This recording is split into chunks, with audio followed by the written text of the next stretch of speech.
În prezent este folosită în cadrul hemoragiilor menstruale prelungite. Deci, în momentul în care aveți astfel de probleme, mai ales doamnele, dacă au astfel de probleme, iar aici aveți descrierea plantei și, bineînțeles, și remediu pentru administrare internă, afecțiuni, reglează menstruația și efectele menopauzei. Deci, nu numai doamnele mai tinere, cât și doamnele puțin mai în vârstă, aflate la vârsta menopauzei, o pot folosi pentru a ameliora aceste simptome. Hei, salut!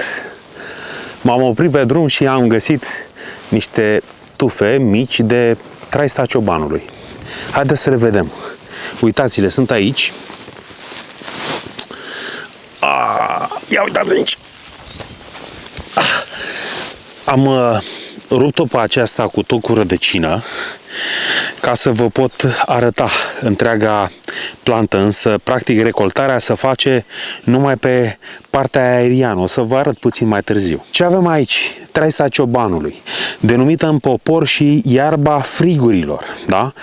De ce o numeau așa? Pentru că țăranii noștri o foloseau atunci când suferau de friguri, iar în zilele noastre s-a dovedit faptul că traista ciobanului are un efect terapeutic demonstrat științific pe partea de sângerări, mai ales în cazul sângerărilor menstruale. Puțină lume cunoaște că aceste mici fructe pe care le are traista ciobanului și care seamănă practic cu o traistă. De aici vine și denumirea ei, traista ciobanului. Puțină lume cunoaște lucrul acesta, iar multă lume consideră aceste mici fructe cu frunzele. Dar o să vă arăt imediat care e diferența între acest fruct, da, care e într-o formă de traistă, ba chiar de inimă, să spun așa,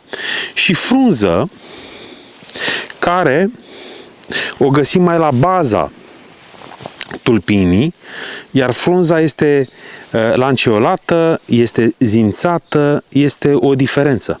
Da? Și cum crește planta? Practic, din această tulpină, vedeți, apar floricele mici și se creează aceste fructe.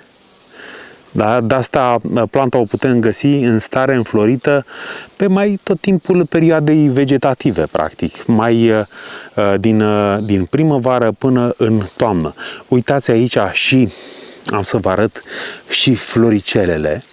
Din ele, practic, se fac aceste fructe în formă de traista ciobanului, iar floricelele, practic, sunt într-un buchet, strânse într-un buchet foarte mititele și observați pe lângă ele chiar câteva frunzulițe mici, fructe mici, trestioare mici, care deja s-au format în această formă de traistă pe lângă frunze. Da? Sunt comestibile ca atare, au un gust puțin amărui și înțepător, ele și miros, au un miros plăcut de iarbă, de proaspăt, da? Și o puteți folosi chiar și în salate, să o mâncați crudă. În cartea Remedii populare confirmate de știința modernă, noi avem și o rețetă de infuzie de traista ciobanului, pe care o să vă las pe dumneavoastră să o descoperiți în carte. La pagina 299 avem traista ciobanului, Capsela bursa pastoris. Practic, încă de pe vremea latinilor era cunoscută ca și traista ciobanului și, după cum v-am spus, era cunoscută de poporul român ca buruiană de frigură sau tășcuță sau punguliță, tocmai pentru aceste fructe ale sale în formă de traistă sau în forma unei pungi.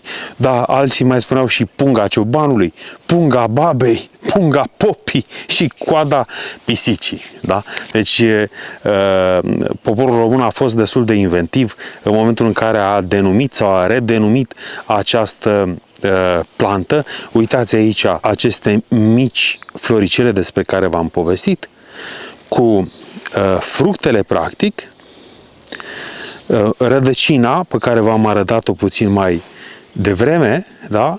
Și frunzele. Da? Întreaga descriere o aveți aici. Ce mai vreau să vă arăt? Faptul că